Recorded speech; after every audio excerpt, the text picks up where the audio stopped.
영어 같은 경우는 일찍 배우는 것이 도움이 된다. 가장 큰 착각인 것 같습니다. 많은 사람들이 10년 동안 영어 공부했지만 못한다. 그것도 옛날 이야기지. 영어 아주 싫어하는 학생일 경우에는 하루에 10분, 15분 정도.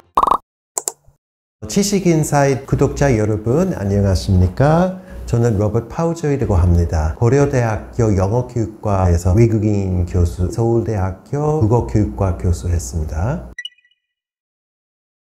가장 큰 착각 중에 하나가 외국어 배울 수 있는 어떤 비법이 있다. 아니면은 새길이 있다. 그러니까 쉽게 배울 수 있는 방법이 있다. 그게 이제 가장 큰 착각인 것 같습니다. 결국에는 외국어는 다른 어떤 학문이나 다른 것과 마찬가지로 일 없이 또 고생 없이 쉽게 되는 것은 아닙니다. 나이 먹고 외국어 배우기 어렵다. 이런 착각도 있습니다. 그런 것도 아닙니다. 네.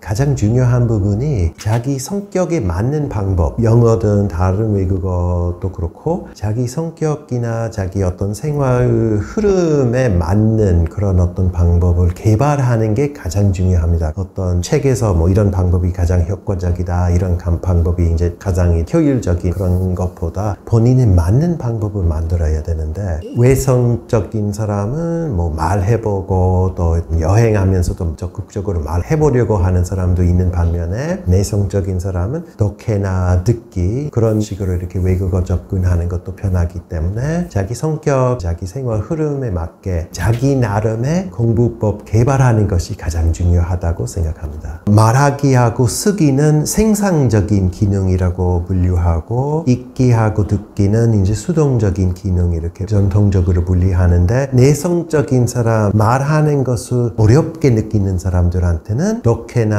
듣기는 또 좋은 방법일 수도 있어요. 그래서 저 같은 경우는 한국어나 일본어 주로 그 두 외국어를 많이 사용하는데, 책이나 인터넷 신문이나 이렇게 잡지 많이 오기 때문에 단어를 잊어버리지 않은 거죠. 왜냐면은 이 독해할 때 그 사용하는 단어는 훨씬 더 많아요. 일반 회화보다. 단어 공부하고 독해 이 시너지가 있기 때문에 독해가 그렇게 나쁘다는 것보다, 독해만 하면은 다른 생산적인 것도 쓰기 또는 말하기는 안 되기 때문에, 그러면 아주 수동적으로 이렇게 외국어로 배우게 되는 것이죠.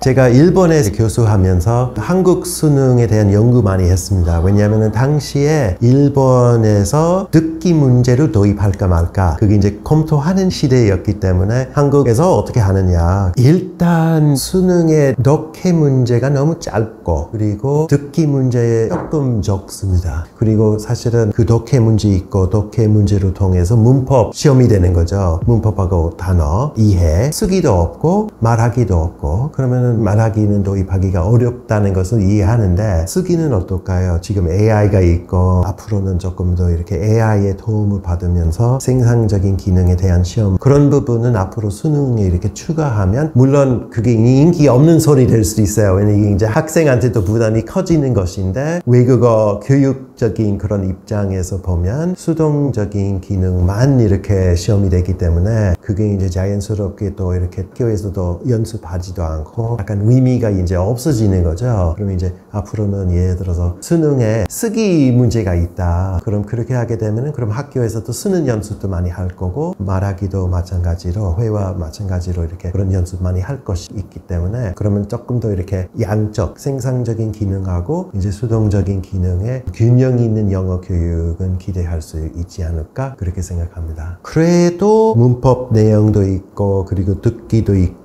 이제 독해 어느 정도 단어 이렇게 있기 때문에 일단 상대방의 간단한 말을 이렇게 이해할 수 있고 그 정도일 겁니다. 근데 자연스러운 회화 또는 어떤 좀 자신감 있게 영어 쓸 수 있는 그런 상황은 아닐 것 같습니다. 본인의 어떤 성격에 맞는 방법, 내가 이런 식으로 이렇게 배우고 싶다 그러면은 TV, 인터넷, 특히 유튜브 영상 듣고 듣고 좋아하는 사람 같은 경우는 꾸준히 하는 것이 중요하다. 근데 반면에 독해 좋아하는 사람들은 옛날식으로 영자 신문 그러면 매일 조금씩 읽고, 회화 연습은 한국 안에서 할 수도 있고 옛날식으로 이렇게 학원 다니는 것이라든가 아니면은 이제 해외 갈 때 영어 연습할 수 있는 기회. 그래서 그게 어떻게 되느냐면은 올해 2월 달에 스페인에 갔거든요. 스페인에 갔는데 키오스크 있는 식당은 안 갔어요. 키오스크 있는 식당은 말없이 주문할 수 있기 때문에, 그래서 말해야 할 상황을 일부러 만들었어요. 스페인어 고등학교 때 배웠으니까 이제 연습하고 싶었고, 그럼 음식에 대한 설명 이렇게 듣고 반 정도 이해 못하면서 그래도 조금씩 그 대화할 수 있는 기회, 그런 것도 중요하고, 일단 제 생각에는 본인의 성격에 맞는 하루에 10분, 15분 정도의 영어 연습 방법을 만드는 것이 중요하다. 빠짐없이 꾸준히 하는 것이 매우 중요합니다.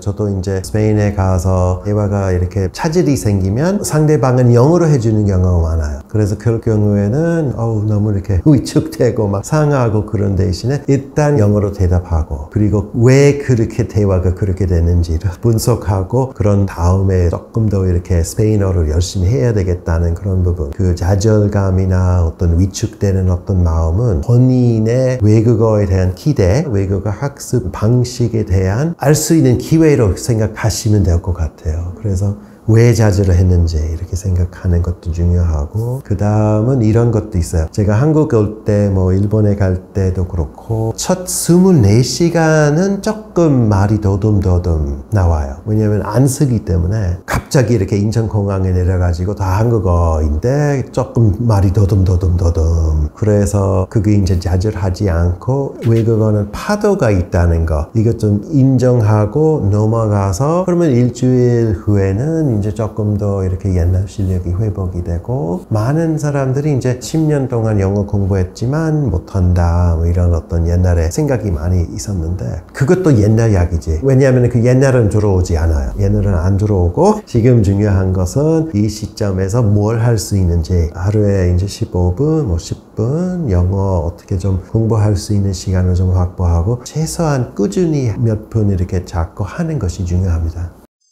암기 없이는 배우기 어려운 부분이 있어요. 그래서 단어를 암기해야만이 그게 이제 좀 남고 나중에 사용할 수 있기 때문에, 암기 없는 방법을 기대하는 것 대신에 암기를 어떻게 재미있게 효율 있게 하는 것이 중요한 것인 것 같습니다. 저 같은 경우는 이상하게 새로운 단어를 이렇게 배우면 손으로 이렇게 쓰면서 발음하는 게 훨씬 도움이 되는 부분이고, 그렇지 않은 사람도 있고, 아니면은 앱 쓰고 두오링고 같은 그런 앱 있죠. 그것도 하고 이렇게 놀면서 하는 사람도 있고, 또 어떤 사람들은 들으면서 반복하는 부분도 있고. 근데 암기 없이는 단어를 어떻게 배울 것인가? 암기 없이는, 예를 들어서 오늘 아침에 이렇게 떠드는 까치 봤어요. 까치라는 것은 영어로 magpie인데 그거 암기해야 되거든요. 까치 equals magpie. 이것은 이제 암기를 해야만이 나중에 magpie를, 까치라는 말을 이렇게 사용할 수 있기 때문에 효율 있게, 그리고 본인에 맞는 어떤 방법을 개발하는 것이 또 중요합니다.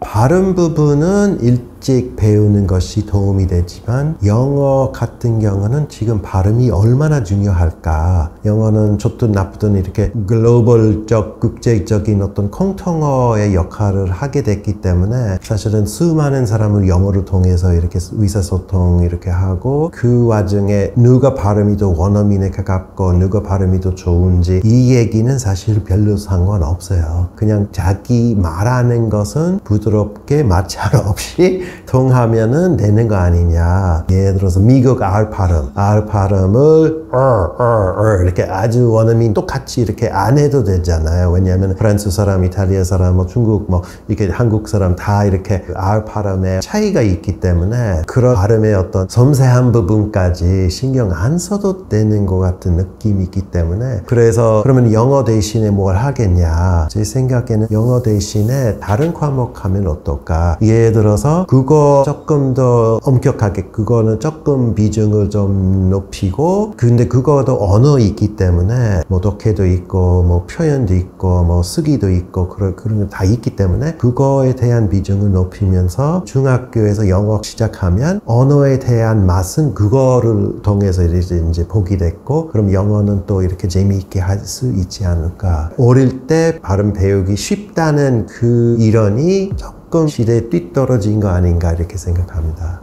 영어 싫어하는 학생의 경우 아니면 영어는 부담스럽게 느끼는 경우는 늘 영어는 무슨 평가의 대상, 살아있는 어떤 국제 공통어 또는 시야 이렇게 넓히는 근데 그 대신에 어떤 시험, 그게 이제 점수 아니면 늘 평가받는 것처럼 사실은 발음에 대해서 강조하지 않은 어떤 이점 중에 하나가 발음은 이제 평가받는 것 같은 느낌이 있기 때문에 오히려 부담스러울 수도 있어서 그래서 발음보다 소통 어력이나 정확성보다 어떤 영어 소통하려고 하는 태도에 대한 평가 이렇게 하게 되면 조금 더 많은 학생은 영어에 대한 부담은 덜 느낄 수 있지 않을까 생각합니다. 근데 어렵기는 해요. 이게 이제 학교 과목이 있다 보니까 어쩔 수 없는 부분이지만 그래서 이런 식으로 생각하시면 어떨까? 영어 대신에 외국어 하나로 필수하면 영어 아주 싫어하는 학생일 경우에는 일본어, 중국어 이렇게 다른 언어 공부해도 되는 생각에는 영어를 필수 이렇게 선택 과목으로 해도 95%는 영어 공부할 거예요. 어떤 자유를 주는 것이 중요하지 않을까 그런 방법도 있습니다. 네.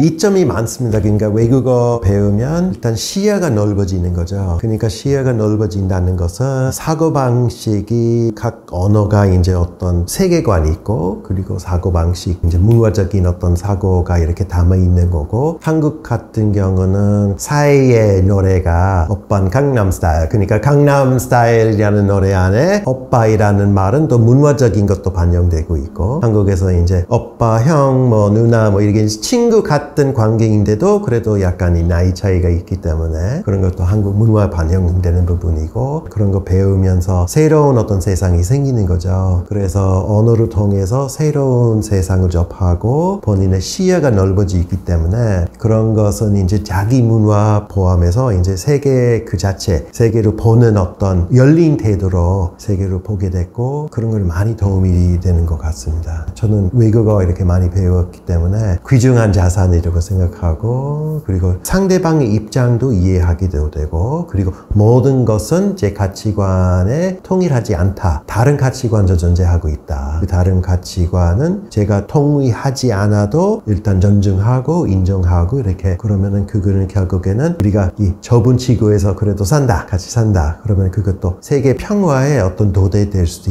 있지 않을까 생각합니다.